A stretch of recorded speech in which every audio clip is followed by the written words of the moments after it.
as I ask for your vote and your support, you have to decide, is this guy, I mean, he doesn't have the hair that John Cornyn has, there's no doubt about that. Is this the guy that can help? Is this the guy that will honor his word and support the veterans? And what I really think is that while we're on the fourth military strategy in Iraq, whether you're for it or against it, that the way it's being debated is through slogans. Don't cut and run. Stay the course. Support our troops. And whether you're for those slogans or against those slogans, everybody that says support our troops thinks that's a good idea, but actions need to make those more than just words.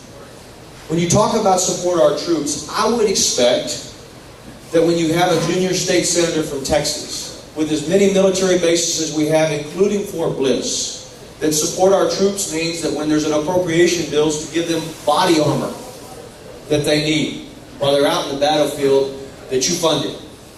You voted against it.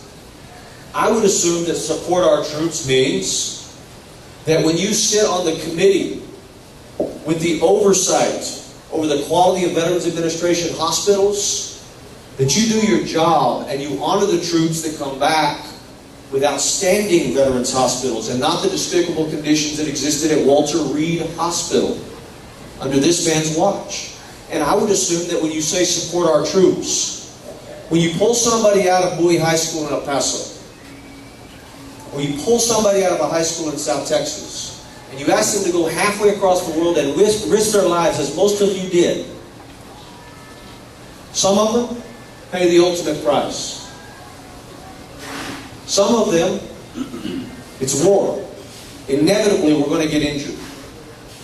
And when those injured soldiers come back, you support our troops by, number one, when you have oversight over the Veterans Administration, you don't allow it to get 400,000 disability claims behind and tell these soldiers that come back with head injuries, they come back with catastrophic bodily injuries, they come back with post-traumatic stress disorder, suicidal ideation because they've been deployed in the field longer than any troops in the history of this military, without break.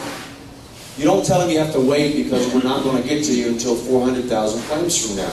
Because there comes a time where you have to stand up and you have to retrieve the government for the people. And you have my word that if you will join in me in this race, I'll take John Cornyn on and together we'll take him out of the United States Senate. You have my word.